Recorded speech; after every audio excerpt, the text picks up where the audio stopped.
There are only a few games deserving a Nobel Prize in economics, not because they could properly simulate a legitimate world economy with all its intricacies and complexity, nor that they could map a complex set of derivatives from real-world economics.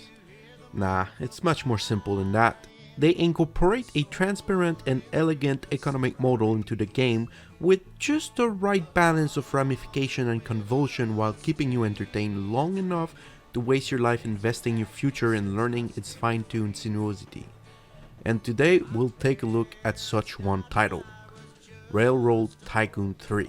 Right off the bat, we are reviewing one of those core pillars of gaming according to my nostalgia googles.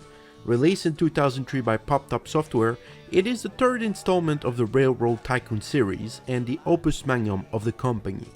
The series that was birthed by the world's famous tycoon maker Sid Meier, then was split off to PopTop for further development starting from the second title. The core identity of the game stayed true to itself across the series. We undertake the reign of a transport company tasked with different objectives depending on the scenarios, but of course the substantial appeal of the game will be the campaign. In it, we underwrite the great exploits of locomotion from its inception until the not so far anymore now future. And I have to admit that I appreciate the way it was incorporated into the game. When playing in a carrier, you are transported into a classical train museum subdivided in different eras, with each offering a couple of scenarios accessible by clicking on a model set.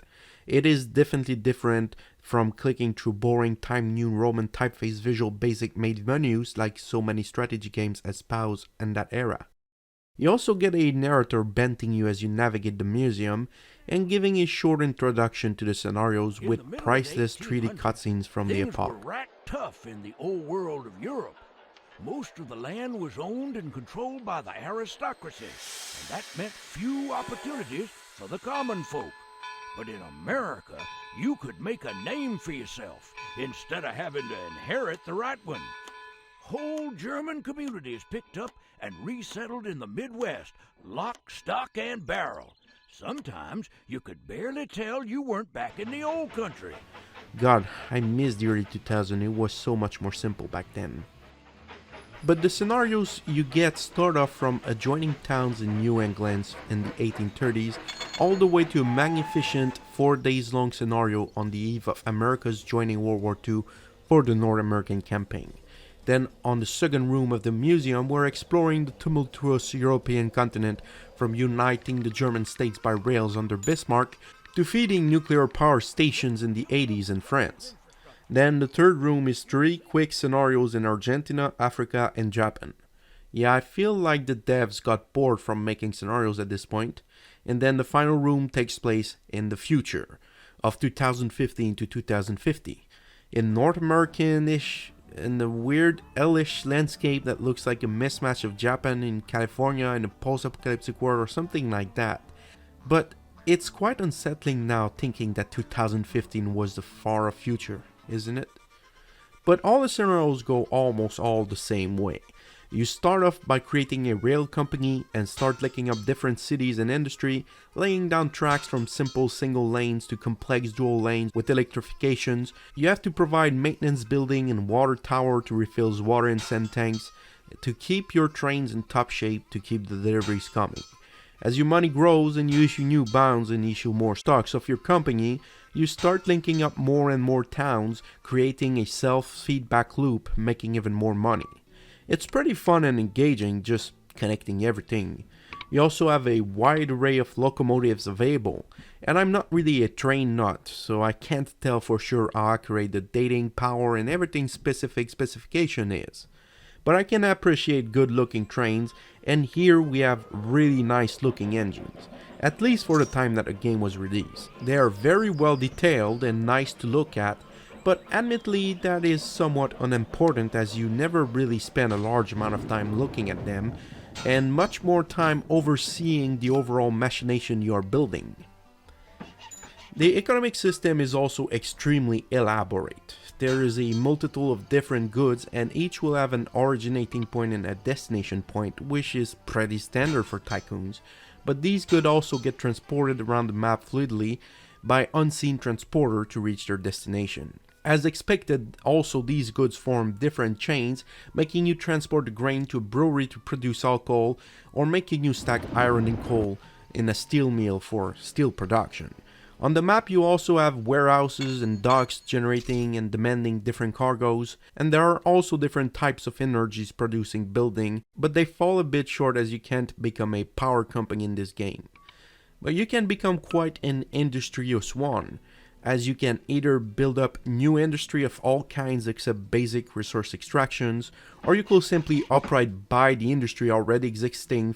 But the industry do create a problem, as it can quickly become apparent how to make a successful one. Strategies such as buying unlucrative basic resources bunched together then drop down the proper business to transform these into valuable commodity is adventurous and can generate an incredible amount of wealth rapidly.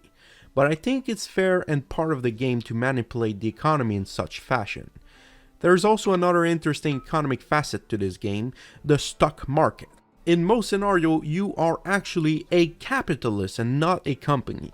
Most of the time you will start off investing your capitals into creating your first early company and then buy shares into your company or your competitor's one. There's also a margin account available to you where you can buy more stocks on loan, or better yet, short sell your competitions that you're about to run out of business with a flashy new line that is fully paralyzing their network. But of course, having access to a virtual margin account in a stock market is a great way to make cash with little risk. But I have to admit, I did get squeezed a couple of times by an unexpected rogue wave of sudden market collapsing into a depression, causing all stocks to crash, then forcing me into an early permanent retirement. Such is the life of a capitalist after all. But nonobstant of the market manipulation, following a more traditional way, you can make great profits by merging company with competitors, which is even more easy to do when you hold the majority of the stakes. Of course, it seems like the economy is much more simple than what I prefaced. And to be honest, it is. It doesn't need to be highly intricate weaving to be fun. And this is where Railroad Tycoon 3 wins a lot of hearts. The game is simply fun with the mechanism and systems in place. But I wish there was 2 or 3 more scenarios like the World War II one and the Greenland one, where you have a pre-built map and you move train to different stations to take specific cargoes at these stations.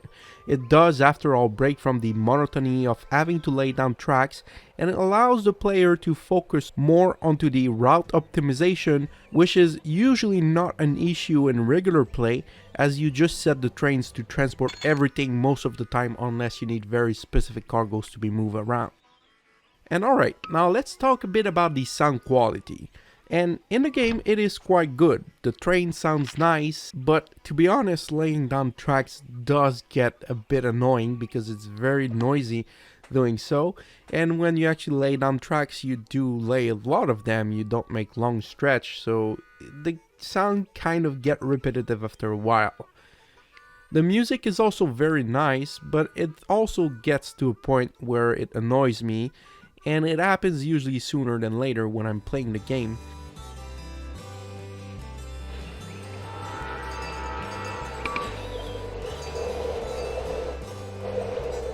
Might be more due to the fact that I'm not really a country music-ish guy, so while it's interesting to listen to music, it just seems very repetitive after a while. Could also just be because there's not a lot of songs available, so the variety is very small. As for the 3D engine, it is magnificent. The landscapes are a bit barren, but still impressive to look at from some angles. But yeah, we can see the age showing, especially in buildings models and the train wagons. At least, as mentioned before, the train themselves looks very pretty.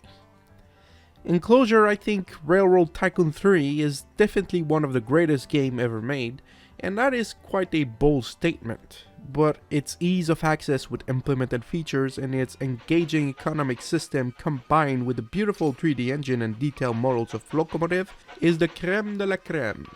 If you are an avid fan of tycoons or business simulator game, this is a must-play game for you, and today can be found for almost nothing on most platforms where it is still sold.